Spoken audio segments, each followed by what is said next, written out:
ڕەشەبای دوورخستنەوە لە هەڵبژاردننی پەرلەمانی عێراق دەگاتە دادوەرەکان. ئەو کاندیدانەی بە تۆمەتی بەعسی بوون لە هەڵبژاردن دوورخراونەتەوە چەندیان کوردن.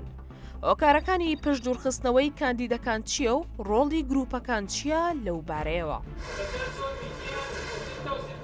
لە ناو 250 کاندیدی هەڵبژاردننی پەرلەمانی عێراق کە بە تۆمەتی بەعسی بوون دوورخراونەتەوە 11 کاندیدیان کوردن.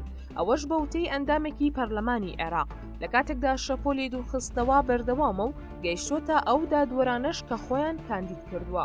لە کۆی نزیکەی 8,000 کاندید کە بۆ هەڵبژاردننی پەرلەمانی عێراق داواکاری کاندیدبوونیان پێشکەشی کۆمیسیۆن کردووە، تا ئێستا 470 کاندید دوورخراونەتەوە کە 14 دادوەریان تێدایە بە تۆمەتی جیاجیا و پرۆسەکەش بەردەوامە.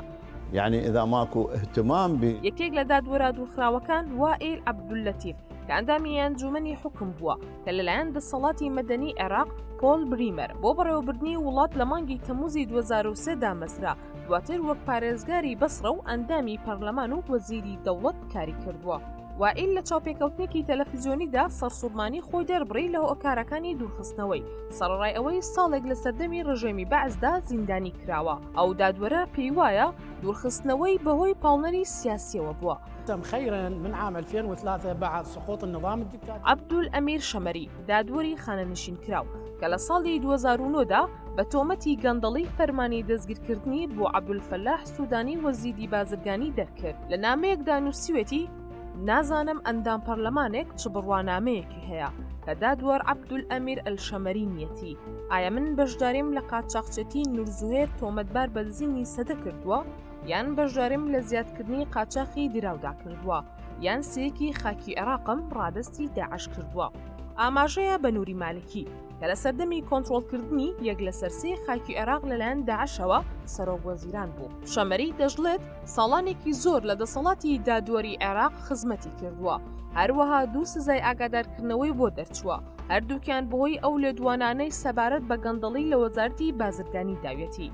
بەوتەی سەرچاوە دادوەریەکان، دوورخستنەوەی ئەم ژمارەیە لە دادوەران لەلایەن ئەو گروپانەوە ڕێکدەخرێت کە نایانەوێت گروپێکی بژاردەی دادوەران بگەنە پەرلەمان، چونکە لەوانەیە مەترسی بۆ سەرحیزب و قاوەرەکانی ناو پەرلەمان و دەرەوەی پەرلەمان و تەنانەت بۆ هەندێک لە دەسەڵاتداران دروست بکەن.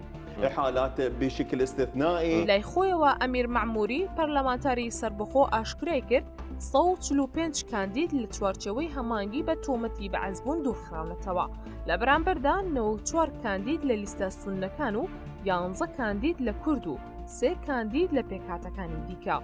فمن ما يقرأ أمر طبيعي شو راح ينجح. حیدەر عەبادی سەرۆک وەزیرانی پێشووتری عێراق ناڕەزایی خۆی لە ڕێکارەکانی کۆمیسیۆن دەربڕی و تۆمەتباری کرد بە بەشداریکردن لە ململانیەکی خراپ کە ئامانج لێ دوورخستنەوەی هەندێک کاندید و پێشگوێخستنی هەندێکی دیکەیە. وتیشی هەموو هێزە سیاسیەکان بۆی ئەو ڕێکارانەوە زیانیان پێدەگات، لە نێوانیاندا هاوپەیمانی چوارچەوەی هەماهەنگی، دوای ئەوەی کۆمیسیۆن زۆرێک لە کاندیدەکانی دوورخستەوە.